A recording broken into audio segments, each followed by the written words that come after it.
Chandra Bambang.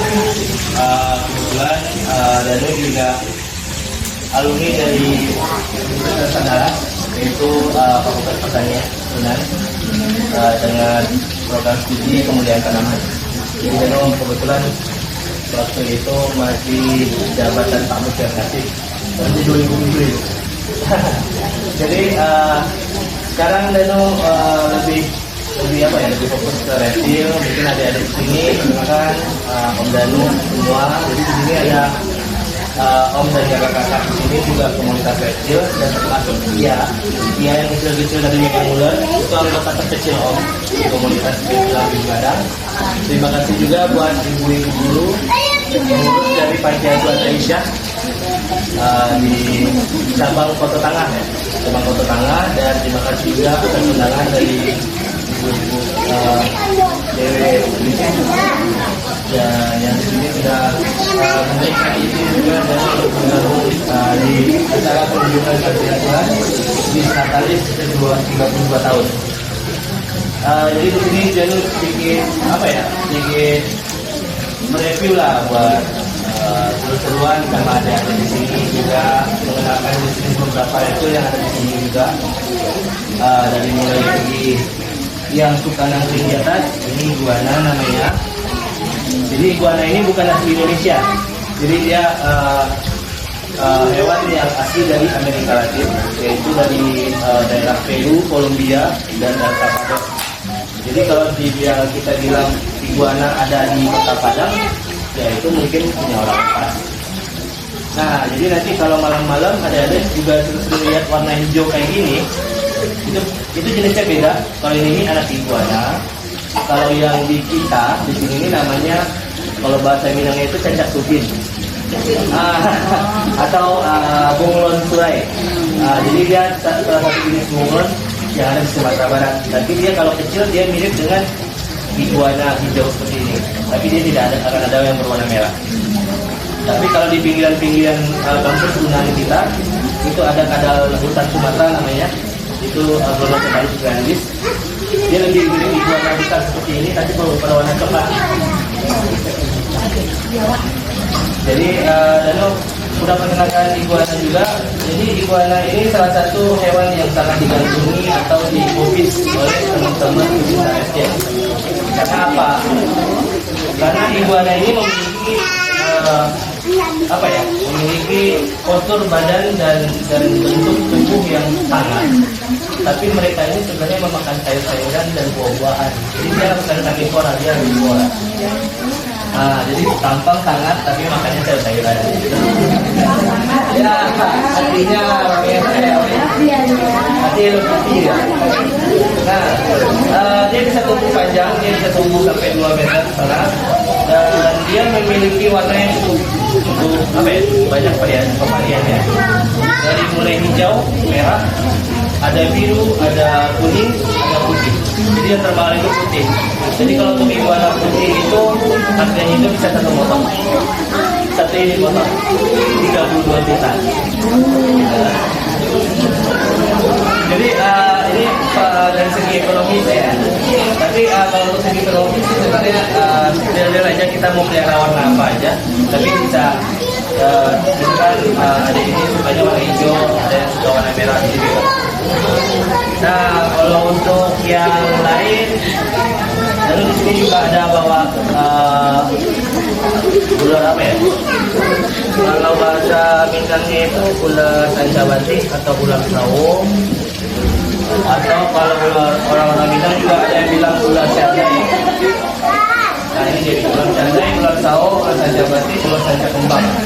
Dia satu spesies, itu Piton reticulatus spider.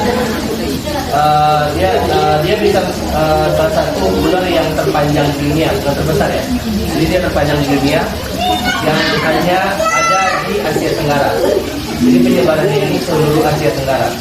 Jadi setiap piton di dunia atau di Asia Tenggara tersebut itu memiliki pada awalnya itu Danu yang ngajarin tangkap ular, menjawab itu dengan cara safety. Kita ada 3 tahapan: warga masyarakat selamat, satwa selamat, dan petugas selamat. Jadi 3 itu yang dilaksanakan terus.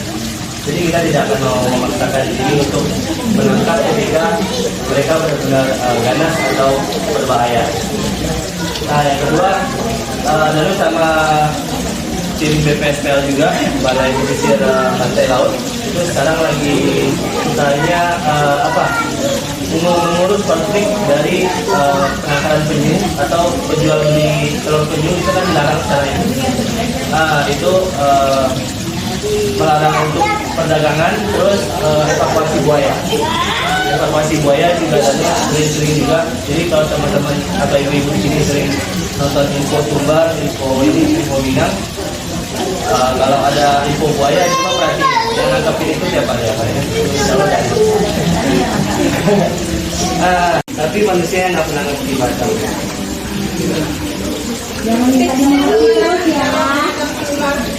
Ya, kalau menghadapi ular jangan buang garang ke lantai, itu mohon. Itu nggak ada gunanya. Ya, karena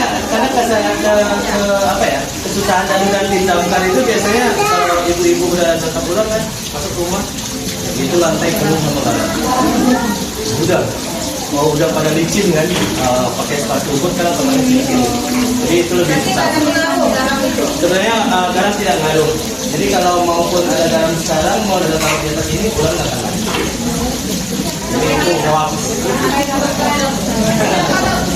Apa? Tempat tenang dan kalau mau dia tidak mau ditangkap ya diusir aja baik-baik. Akan dibilang keluarlah baik-baik. Ya mungkin dengan awalnya mungkin assalamualaikum kita sama-sama makin assalamualaikum ya. Saya nggak bisa mengganggu dan kalau kamu tidak mau dibunuh ya silakan pergi. Mama kalau teriak-teriak. Tapi biasanya ular dia malah merasa beraja kita teriak. nah ada jadi nggak pernah ada.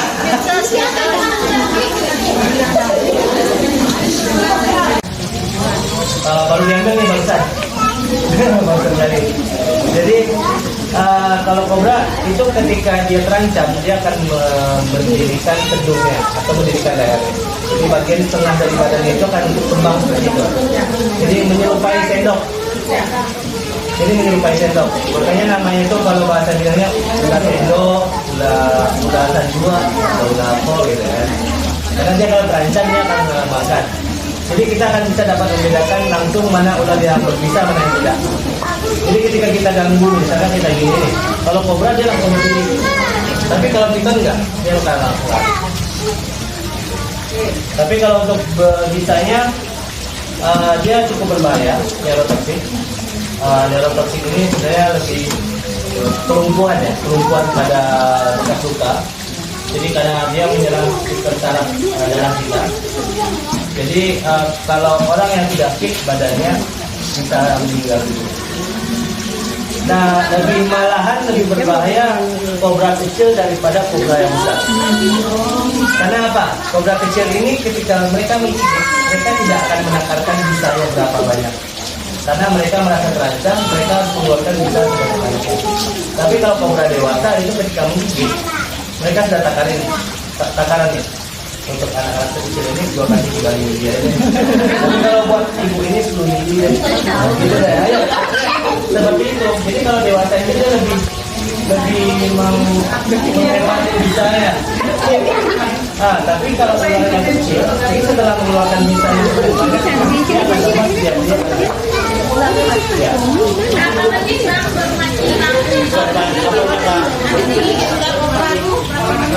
Orangnya atau ularnya?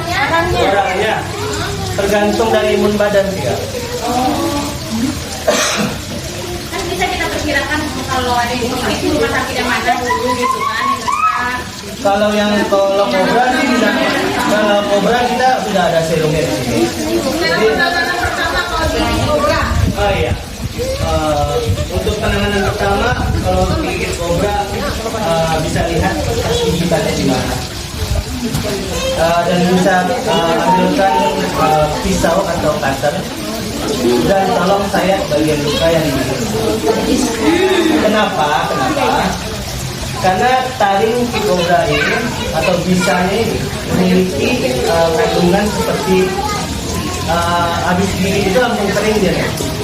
jadi kayak apa ya, cairannya itu langsung mengeringkan luka. Jadi dia tidak mengeluarkan darah lagi, tapi dia lebih mengunci bisanya itu di dalam. Jadi pembukaan ini lebih nggak ada apa-apanya. Jadi bisanya itu langsung ya produksi, jadi dalam artinya bongkak langsung dari dalam atau kram, mengunci semua. Jadi ya gunanya disayat itu untuk mengeluarkan darah sebanyak-banyaknya atau membantu mengeluarkan bisa untuk keluar. Jadi itu biasanya harus disayat, ditaruh di bawah air mengalir atau seperti air keran atau apa, itu dipijit sampai sebanyak-banyaknya. Karena kalau udah berhenti lagi darahnya, kalau mau masih terasa nih bang, tapi kondisi si korban masih tetap. Jadi zaman stres, jadi semakin stres, bisa itu semakin lagi bisanya ke jantung lebih cepat. Nah itu yang lebih membahayakan. Jadi sebenarnya mungkin tentu terlihat lebih gampang untuk mengomen digoreng aja atau dipotong aja tuh atau digoreng saja. Ya itu sebenarnya pilihan. Dari mulai kena gigit langsung lari ke rumah sakit, nanti tiba-tiba macet atau gimana. Nah kalau nanti imun badan tubuhnya tidak baik, ya dia bisa meninggal di perjalanan. Tapi dengan adanya penanganan medis secara pertolongan pertama tersebut akan meredam bisa tersebut untuk berjalan lebih cepat. Misalkan dia mengeluarkan 5 mili, nah dengan kita cara seperti itu kita bisa mengeluarkan 3 mili, kan lumayan lah. Artinya itu membantu darah itu bisa keluar atau bisa keluar dari tubuh manusia. Kalau setelah disayat baru diikat. Jangan pas dia kena gigit terus diikat. Ada waktu nggak dari kita digigit lalu hingga disayat akan pingsan atau akan habis? Ya, akan ada waktu. Berapa lama? Akan ada waktu. Jadi gini, semua ular berbisa ini memiliki efek yang sangat banyak sih. Pusing, mual, itu wajib. Terus ngantuk ini yang sebenarnya. Jadi jangan biarkan korban ini diam dan istirahat atau bolehkan setelah melakukannya boleh. Kita kayak bilang boleh. Ya, jadi kobra ini jangan pernah tidur 24 jam atau ular-ular yang berbisa jangan pernah tidur selama 24 jam. Ketika kena gigit, jadi ditemenin aja tuh, ditemenin ngobrol atau ditemenin kegiatan atau cerita apa deh. Tapi setelah 24 jam ketika orang itu benar-benar masih bernapas, masih hidup, itu sudah tahu kan, jadi tahu hubungan lagi, gitu. Jadi nggak boleh tidur. Ya, selama 24 jam. Bukan ular kobra aja, jadi ular berbisa kan banyak nih di Kota Padang sendiri. Kita pernah mendengar ular tampuang hari, ini itu pernah dengar ular cantiamani. Kalau ular cantiamani itu efeknya itu lebih ke pembusukan itu. Jadi dia kronis, dia aplikasi mereka. Nah, itu tadi bilang nggak boleh diikat setelah kena gigit ular itu. Keluarkan dulu bisanya baru diikat. Karena apakah kita kronis ini sudah berjalan, yang kena gigit ya ini, ibu gigit juga. Itu kalau jadi kronis pembusukan, otomatis amputasi. Jadi apa tujuannya? Hilangnya setengah, kalau dipotong mereka kan? Nah, tahu gitu. Tapi kalau semakin lama penanganannya, kronis itu kan berjalan penanganan, biasanya itu. Sampai dalam banget sampai mengeluarkan darah yang mengeluarkan darah. Kalau darah Itu kalau digigit ular berbisa. Kalau kena semburan bisa berapa jaraknya? kalau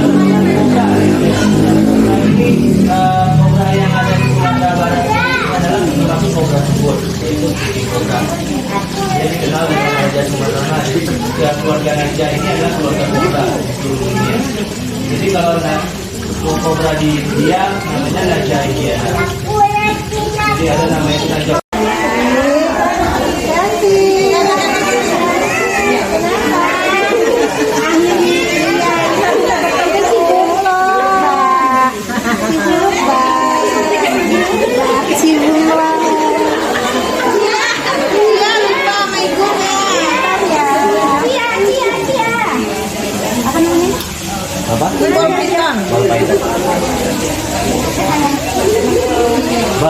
Pandang ibu nunggu ibu.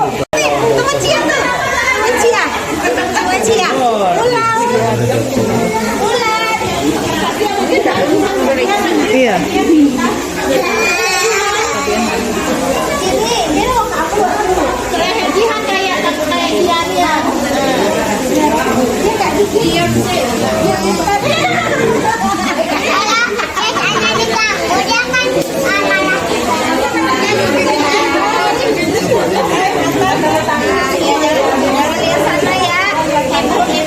Ibu takut kalau dia ibu gini kalau dilihat.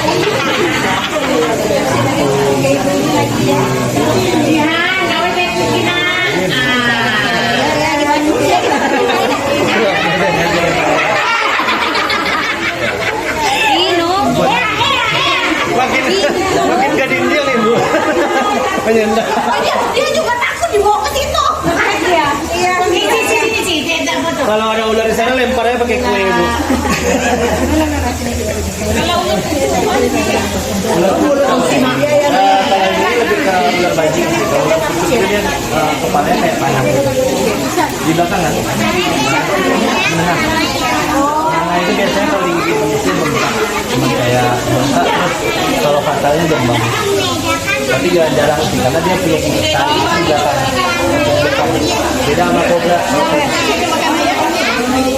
Itu yang digendong sama dia. Nih kita ngasih. Dia bisa gede dia. Dia hanya mengucap mengenali dengan kebiasaan. Oh gitu. Jadi makanya tadi dia ya. Iya. Ada orang kalau udah di keramaian itu sebenarnya dia ada tingkat stres tinggi. Iya. Bisa mati juga. Oh my god. Sorry ya Ci ya. Ya kita lihat jauh aja ya. Enggak lo langsung nyolot ya teman. Ya teman nih mau pegang. Tiga mau lihat. Hari ini mau pegang. Tiga mau pegang ya. Coba. Tiga mau pegang ya.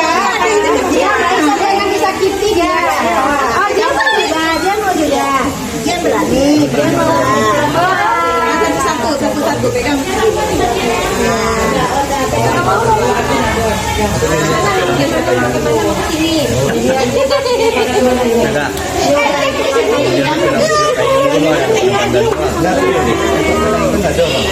mau. Boleh ini di kalau nggak orang sana. Bisa pegang kue. Tangannya menampung.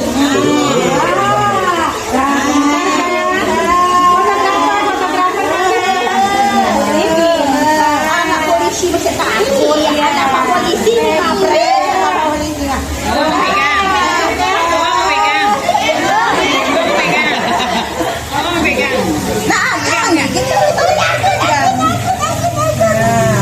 Menggigit ya.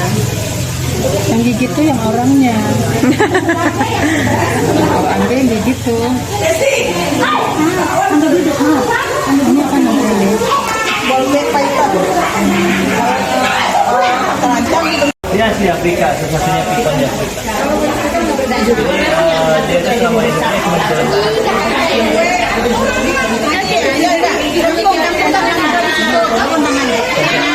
Enggak, kita juga batik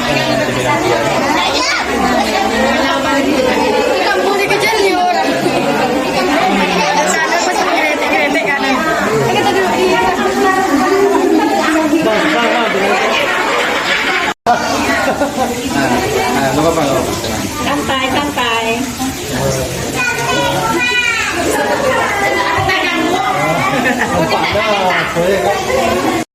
Itu ular itu bakal stres. Ini aku gigit. Jadi Baru jambu ke tadi kita telepon. iya. Iya, nanti kalau ada masalah rumah kalau pokoknya kalau tante nelfon damkar yang nggak mau bilang aja, oh saya tantanya Danu. Kadang kan ya. Karena sudah dimainin ya. Terus satu lagi, misalkan masih nampak di awaknya bu, oh Danu nampak, oh iya salah bu. Jadinya kayak maleh kayak gitu.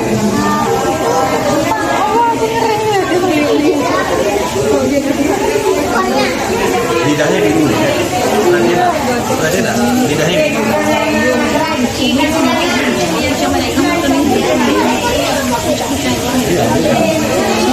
Oh ya, Batak, nah. Aman kan? Hah? Aman nak? Aman ya langsung deh.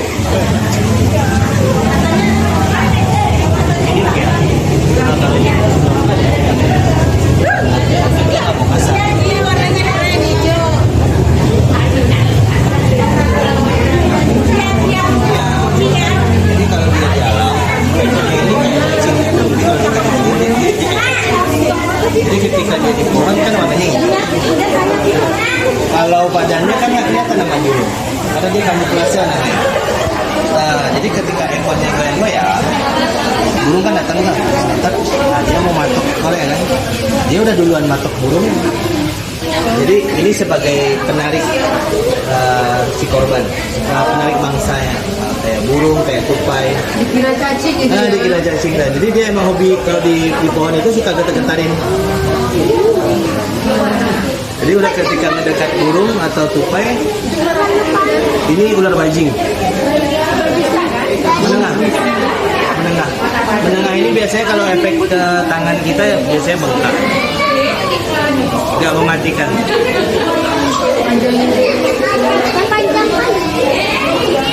Warna lidahnya apa lihat? Warna biru metalik ya. Gimana kamu dapat jalan? Kamu mau pegang ini? Nanti cuci tangan lagi. Nggak apa-apa. Atau kamu mau bawa pulang? Aku kasih gratis satu.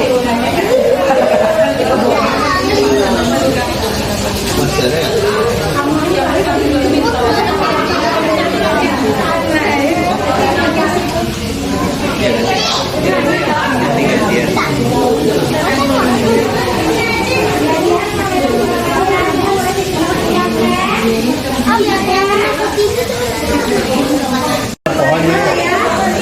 Jadi dia sukanya lebih ke burung, katak sama tupai.